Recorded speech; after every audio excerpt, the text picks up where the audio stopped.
Құрметті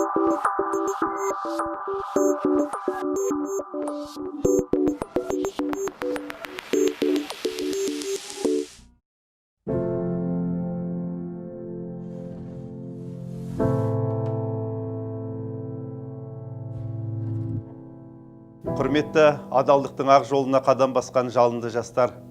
Бүгін біз адалдық сағатының кезекті дәрісін Сәкен Сейфуллиннің өмірі мен шығармашылығындағы әділдік, адалдық, шындық қағидаларын арнаймыз. Сәкен ақынның бекзат болмысы сан қырлы. Халқымыздың төл ұғымындағы 8 қырлы, бір сырлы дейтін теңеу Сәкен табиғатының анықтамасы секілді.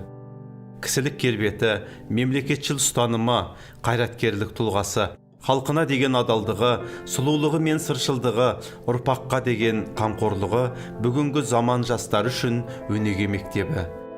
Сәкен Сейфуллиннің сан қырлы күрделі болмысындағы ерекше қасиеттерінің бірі жас ұрпаққа, білім ғылымға деген адалдығы.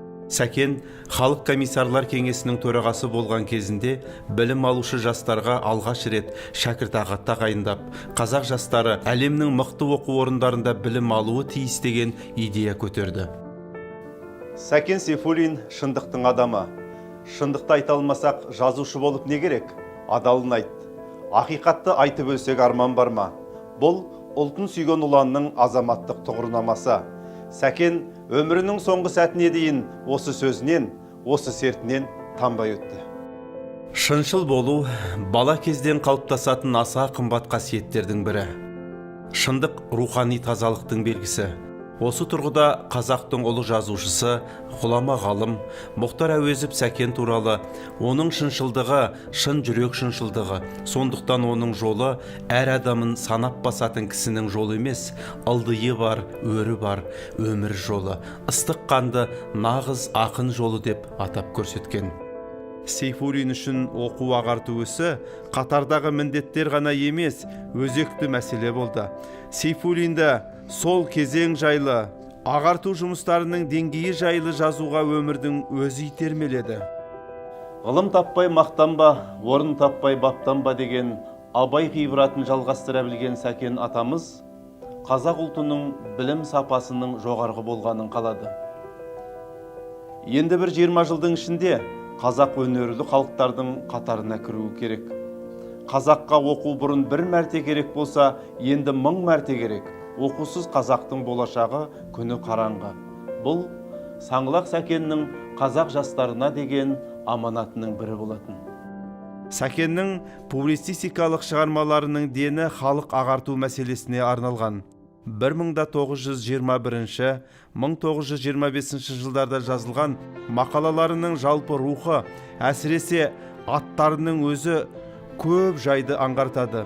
Әр қазақтың жадында оқу болсын, зор міндет, барлық күш оқуға, оқушы жастарға үлгі. 2000 Орынборда қазақ арасында сауатсыздықты жою, жас азамат әскери мектепке даярлан, тағы да басқа мақалаларын айтуға болады.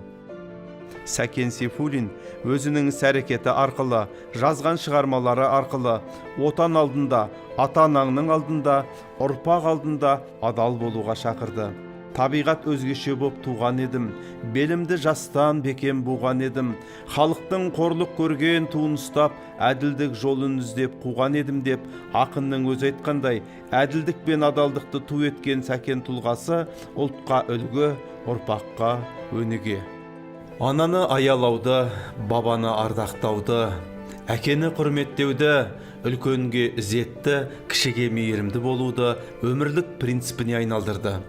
Ізденпаздығы, еңбекқорлығы, жігерлілігі мен жаңашылдығы, әділдігі мен адалдығы арқылы өзгеден ерекшелене білді. Оны мына бір өлең жолдарынан анық байқаймыз. Бақытқа жол ашық сезілсін, әділдік жаңа заң түзілсін, жойылсын құлшылық кемшілік, жасасын әділдік теңшілік. Жас ұрпақты патриоттыққа, отанын сүюге, халық тілегін іс жүзінде асыруға, қандай қауіп қатерден де қорықпай, қиындықты жеңе білуді үлгі етуде Сәкен тұлғаның орны ерекше. Сәкен аға адалдық, кішіпейілділік, аразығына кір келтірмеушілік, шыншылдық сынды құндылықтарды таза сақтап қалған. Бекзат тұлғасы мен және көркем туындылары арқылы ол кейінгіге ұстаз. Құрметті жас достар, осымен Сәкен Сейфуллиннің өнегелі өмір жолы мен шығармашылығындағы адалдық, әділдік, шындық қағидаларына негізделген адалдық сағаты өз мәресіне жетті. Сәкен армандаған, Сәкен сенім артқан, адалдықты ту еткен, ақиқаттың алдаспанын жарқылдатқан қазақ жастарына ақ жол тілейміз.